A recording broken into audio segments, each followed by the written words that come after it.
बाबा प्रणाम। बाबा अमावास्या गीता पाठ कले कौन लाभ हुए बाबा टी कहे आमको आम तो किसी जानी पारनु। सियाराम जय सियाराम। गीता पाठ कले कौन लाभ हम देखो भगवान कहते श्रीकृष्ण गीतार ज्ञान बल मु सारा विश्व को चलाऊँ सारा विश्व ये गीता हूँ भगवान श्रीकृष्णकर मुख निसृत बाणी आ गीता ये गोटे विभूति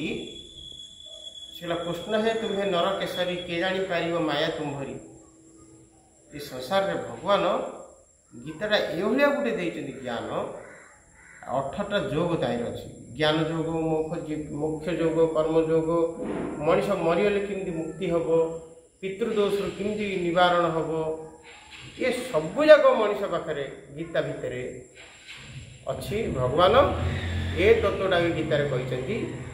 मनीष कौन करिया दरकार को श्लोकटा पढ़िले आम घर सुख शांति मिल सबकि गीतार अच्छी जमी कपाहालिया गदा हो कपा गदाटा गोटे माचिस मागिदेले गोटे माचिसटा मारिदेले कपा गदाटा भस्म हो पोड़ी एति पाउंस हो आमर करोड़ करोड़ जन्मर अनंत राशि पाप थिले ये गीता जी पढ़ा से कृष्णकर नाम नेबा तेबे जाकि आमर पाप सब नष्ट हो भस्मीभूत हो एति पाउंस होती छिंदी पहाड़ भाया कपा गदाटा पोड़ी जी अल्प पाउंस हो जाए छिंदी आम एत जन्मर 7 जन्मर पाप फल पोड़ी भस्म हो जाए। गीता कौन कले घर सुख शांति मिले आ गीता को अध्याय पाठ कले पितृलोक मान भी शांति होती मुक्ति होती। गीता सप्तम अध्याय आर प्रमाण अच्छी प्रत्येक अमावास्या दिन प्रत्येक मनुष्य गीतार सप्तम अध्याय पाठ करने निहाती दरकार। आ कौन कर पानी ढाल गुड़ टे पकेब अरुआ चाउल टे पकेब लाल फूल गोटे पकेब पकईकि सूर्य को अर्घ्य देव सामना से ढालटा रख तंबा ढालटा से तंबा ढाल अक्षत गुड़ लाल पुष्प पकई रखि गीता पाठ कर सप्तम अध्याय सेटा पितृलोक उद्देश्य प्रत्येक अमावास्या दिन सूर्य को अर्घ्य देव को मंत्र देव ओम सूर्य सहस्रांशु तेज राशि जगतपते अनुकंपया मां भक्ता गृह अर्घ्यो नमस्तुते माने मुझे अर्घ्य दूसरी आपड़ से ग्रहण करूँ नमस्कार कर। आ गोटे मंत्र अच्छी ओम आदित्याय विद्महे भास्कराय सधीमहि तन्नो भानु प्रचोदया ओम रांग ह्रीं सह सूर्याय नमः ये मंत्र कले भगवान खुशी होती आ से पितृलोक मान को उद्धार करती। किंतु गीता हूँ सर्वश्रेष्ठ विभूति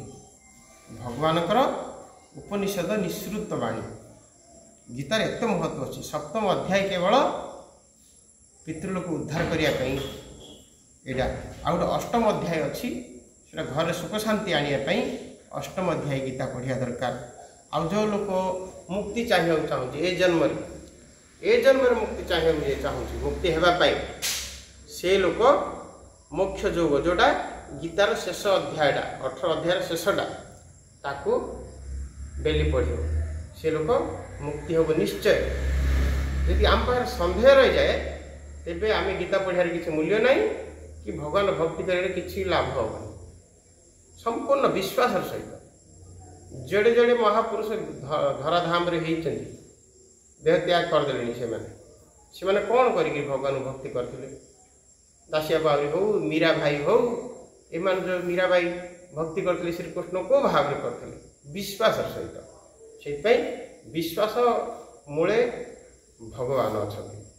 अविश्वास को से न जाए विश्वास मूले हरि थाई अविश्वास को से न जाए जे जार विश्वास नहीं भगवान तो केबे मिलती नहीं आ जे विश्वास करे भगवान ताकू